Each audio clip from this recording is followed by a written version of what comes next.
ढूंढ ही नहीं पाए। वहां से एक सत्संगी व्यक्ति निकल गए। उन्होंने देखा ये आज भीड़ कैसी है यहाँ पे, देखो तो जाके देखा तो स्वर्णकार ने प्रदर्शनी लगाया कि पहले स्वर्णकार की तरफ देखा। ये व्यक्ति सत्संगी है और सत्संगी व्यक्ति हमेशा ऊपर की बातें नहीं करते, इसमें जरूर कुछ गूढ़ होगा। तो वो आए, कहते जी मैं प्रयास करता हूँ। अब सभी खड़े, सबने हार मान ली, कोई अंतर नहीं मिल रहा है। शीशा लेके भी देख लिया तो जो कोई अंतर नहीं। तो सत्संगी व्यक्ति ने कहा कि आप मुझे एक मोली ला के दीजिए, एक छोटी कोई रस्सी या मोड़ी ला के दीजिए। ठीक है, ला दी। और उसने उस मोली को पिरो लिया और पहले 500 रुपये वाली मूर्ति को हाथ में उठाया और मूर्ति के कान में डाल दिया। एक से गई और दूसरे से पार हो गई। कहते ये 500 रुपये की। कहते जी ये 500 रुपये, बिल्कुल सही बात है। और एक दूसरी मूर्ति उठाई, उसके कान में फिर उस मोली को पिरोया और वो मोड़ी जो पार नहीं गई वो सीधा गोल गोल घूमते हुए पेट के अंदर चली। कहते ये 5 लाख रुपये। कहते बिल्कुल ये 5 लाख रुपये। कहते बताइए फिर इनमें अंतर क्या है, आपने ये तो ढूंढ लिया, ये आर क्यों उठा दिए? क्योंकि मुझे पता था तुम सत्संगी हो। और जो इधर से सुन के अध्यात्म की बात, धर्म की बात इधर से निकाल दे, उसकी कीमत क्या होगी? मात्र 500 रुपये। और जो कथा को इधर से सुन के हृदय में उतार ले, उसकी कीमत 5 लाख। तो कथा सुनने की पद्धति क्या है? सुन के इधर से निकालना नहीं है। अगर निकाल दिया तो फिर कीमत आपको पता है क्या है? 500। अगर हृदय में उतार लिया तो 5 लाख तो बताने की बात है। उस ज्ञान के द्वारा आप कितना भी यजन करना भगवान का आपके प्रभाव। तो इस तरह कथा को सुनना है, ना कि सुन के निकाल दो। तो चलिए हम भी उस नैमिषारण्य के क्षेत्र में चलते हैं। सूत जी को सभी ऋषि पूछ रहे हैं कि पहले तो आप ये बताओ कि ये सुखदेव जी कौन है। प्रश्न बड़ा आपका अति उत्तम है, और कहते ये मेरे गुरुदेव है। सूत जी कहते हैं, पर सुखदेव जी ने किसी को अपना शिष्य कभी बनाया ही नहीं। जैसे हमारे परम पूजनीय संत रहे थे रामचंद्र दास, उन्होंने कभी अपना शिष्य नहीं बनाया, क्योंकि उन्हें पता था शिष्य की योग्यता कईयों के हिसाब से कम होती जाएगी, और ये कहीं ना कहीं आप समझ गए कि क्या ना चल जाए कि उसके चेला है जी, उसके चेला ऐसा नहीं। रामचंद्र जी ने कभी शिष्य नहीं बनाया। रामचंद्र जी ने कभी भी अपना चित्र किसी को नहीं खींचने दिया, फोटो जिसे कहते हैं, कभी नहीं खींचने दिया। क्योंकि अगर ये भी कर दिया तो जैसे भगवान के मंदिर तो जगह जगह बने भी है, तो मेरा मंदिर भी कोई बना के व्यवस्था ना चले। तो यही सूत जी पूछ रहे हैं कि आपके गुरु जी कैसे होंगे। कौनका ऋषि कहते मैं अपने धर्म से मोह मानती हूँ, दीक्षा क्यों नहीं है। अब गुरु दत्तात्रेय महाराज जी के 24 गुरु। अब गुरु किसी को भी कह सकते, गुरु जी किसी को भी कह सकते हो, पर आज के समय में गुरु बनाना भी सबसे बड़ी कला है।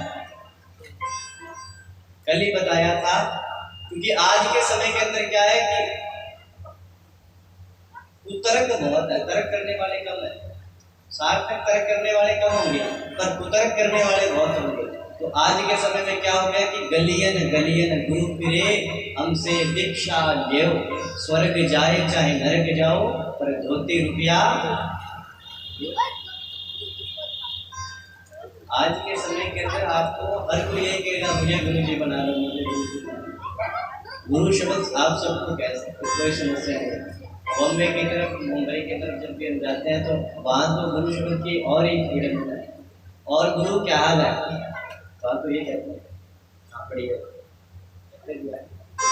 गुरु शब्द की बड़ी विडंबना है। गलियन गलियन गुरु फिरे हमसे दीक्षा लेओ, स्वर्ग जाए चाहे नरक जाओ, धोती रुपया देओ। तो आजकल चेला भी बड़े स्मार्ट हो गए थे। भला हुआ गुरु चल बस्यो, चेले भी यही कह रहे हैं कि भला हुआ गुरु चल बस्यो, चैलन पड़ गई चैन। चेलों को चैन पड़ गई, गुरु जी चल बसे। क्यों पड़े कि चौथे महीने आम तो धोती रुपया ले। लोभी गुरु लालची चेला। लोभी गुरु नहीं होना चाहिए और लालची चेले भी नहीं। लोभी गुरु लालची चेला, दोनों नरक में ठेलम ठेला। ये दोनों नरकगामी। तो आजकल अगर आप गुरु बनाओ ना, तो ये नहीं उनकी परीक्षा लेनी है, पर आप ये देखिए कि वो धर्म के बारे में कितना जानते हैं। वो सिर्फ शोषण तो नहीं कर रहे, क्या वो हमारी भक्ति का गलत फायदा तो नहीं उठा रहे?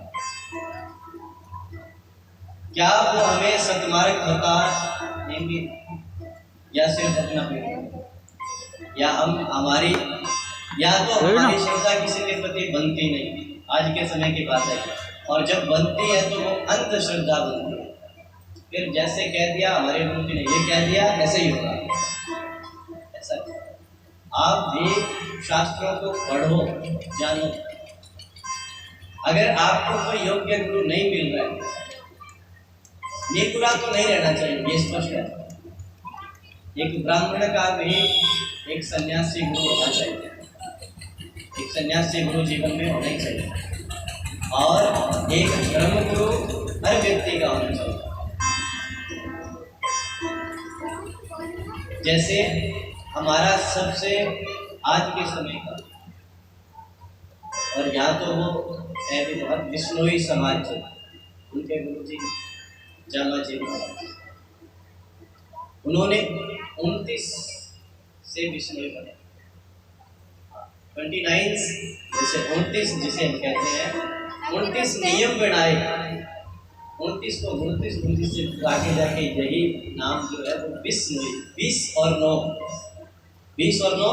विष्णुई, इसी नाम से गुरु जी ने 29 नियम बनाए। उन्होंने अपने ये 29 नियम जो फॉलो करता है वो धर्म के मार्ग पे, और उन जैसे गुरुदेव आज के समय में ढूंढना मुश्किल, क्योंकि उन 29 नियम में उन्होंने खुद के व्यक्ति को भी सुधारने के लिए मैसेज कि आप अपना सुधार इस तरह करोगे, मदिरापान नहीं करना, ये नहीं करना, धर्म के काम में कभी पीछे नहीं हटना, गौ की रक्षा के लिए और पशुधन की रक्षा के लिए कभी भी अपनी जान भी निछावर करने का प्रयत्न करते हैं। इसलिए तो वो नीलगाय जिसे कहते हैं, उसकी रक्षा के लिए विष्णु समाज सबसे आगे है। तो बहुत सी बात है। तो आप भी अगर गुरुदेव बनाओगे तो योग्यता होनी चाहिए, इस बात का विशेष ध्यान रखिए। नहीं तो अगर नहीं बना सकते, कोई योग्य व्यक्ति आपको नहीं, आपका मन कहीं स्थिर रह रहा, तो कृष्णम वंदे जगत गुरु। भगवान कृष्ण जो है वो जगत गुरु है, उनको प्रणाम करके और गुरुदेव मान लो। कभी भी जैसे गुरु का परामर्श लेना हो तो भगवान कृष्ण की प्रतिमा के आगे बैठो और आपका काम हो। तो अब कथा कैसे सुननी चाहिए सबको पता लग गया, हृदय में उतारनी है कथा। अब सुखदेव जी के प्राकट्य की कथा बताते हैं सूत जी महाराज शौनकादि ऋषि, कि इनका प्रादुर्भाव, इनका जन्म कैसे हुआ, और 6 प्रश्न विशेष श्री भागवत जी के अंदर। इन्हीं 6 प्रश्नों के इर्द गिर्द पूरे भागवत जी का पारायण। पहला प्रश्न क्या है कि प्राणी मात्र का धर्म क्या है, हमारा धर्म क्या है, हमें क्या करना चाहिए, ये हमारा पहला धर्म हमें क्या है। दूसरा प्रश्न शौनकादि ऋषियों ने कहा कि शास्त्र बहुत है, शास्त्र 18 पुराण, आदि आदि बहुत, शास्त्र बहुत है और मनुष्य के पास समय कम है, सारे नहीं पढ़ सकते। तो आप बताइए कि सबका सार किसमें है?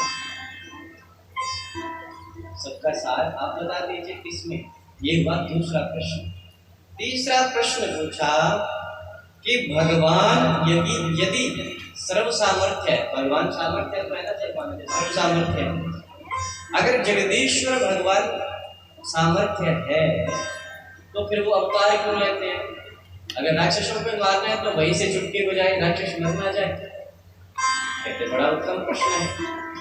और चौथा प्रश्न बताया कि यदि भगवान ने अवतार लिए तो कितने लिए?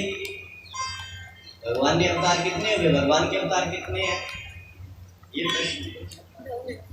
और पांचवा प्रश्न है कि हमारे जीवन का परम लक्ष्य क्या है? खा लिया पी लिया सो लिया ये नहीं, हमारा परम लक्ष्य है क्या जीवन में? ये तो सभी करते हैं, ये तो पशु भी वो भी करते हैं कि नहीं करते?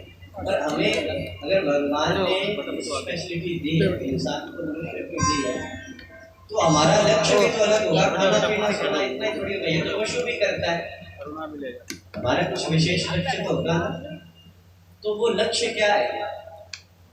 और छठा प्रश्न क्या कहते हैं कि यदि भगवान धर्म की स्थापना के लिए आते हैं और भगवान ने धर्म की स्थापना कर दी, उत्तम है। धर्म संस्थापनार्था यशं भवामि युगे युगे।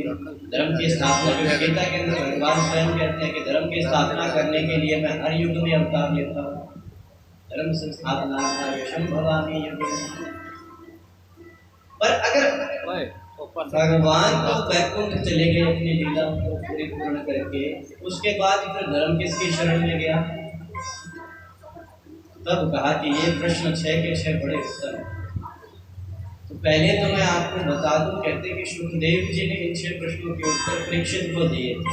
तब शौनकादि ऋषि कहते हैं कि ये पहले तो ये बताओ, आप बार बार कहते हो सुखदेव जी ने ये कहा, सुखदेव जी ने ये कहा, ये सुखदेव जी कौन है? पहले इनका विषय बताओ। तो सुखदेव जी की कथा प्रारंभ होती है मां पार्वती और भगवान शिव के संवाद से, जिसे हम सब अमर कथा कहते हैं ना। यही वो अमर कथा है। ये नहीं कि आपकी आयु बढ़ जाने से आप अमर हो, ऐसा नहीं। अमर की परिभाषा भी अलग है, उसके लिए समय चाहिए। उससे पहले धर्म के 10 लक्षण आपको समझाने पड़ेंगे, और अभी तक धर्म का एक लक्षण बताया, 10 बताएंगे तो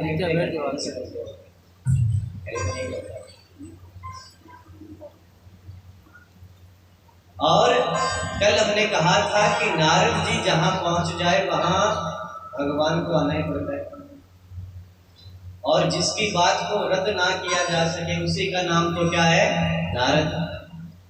पर हम अपने व्यंग का विषय बना रखा है कि नारद जी तो हमेशा लड़ाई कराने के लिए गए। और पीछे एक कथा करने गए थे तो वहां तो एक व्यंग ही अलग था। उन्होंने नारद जी की परिभाषा ही बड़ी सुंदर दी, इतनी सुंदर दी कि सुन के कान में सुन ले तो कहते नारद जी कहते मैं नारद जी कहते अच्छा कैसे? कहते ब्रह्मा का मैं पुत्र हूँ, नारद मेरा नाम है, इधर उधर की बातें करना यही हमारा काम है। जो व्यक्ति उसमें अलग बात है, ऐसा नारद जी के बारे में नहीं। नरम ज्ञानी इति नारदः, और भी परिभाषाएं हैं। नरम ज्ञानी ददाति नारद, जो भगवान से मिलने की पहली सीढ़ी है वो नारद जी। अब नारद जी ने सोचा कि ये जो अमर कथा है इसका विस्तार कराना भी तो जरूरी है, और जो सुखदेव जी हैं उनका भी तो प्रादुर्भाव प्राकट्य करवाना है, क्योंकि उन्हीं के माध्यम से तो राजा परीक्षित को कथा सुनाई जाएगी, और वो कथा फिर सभी मनुष्यों के कल्याण के लिए आ गया। नारद जी ने मन में ये संकल्प किया और माँ पार्वती के पास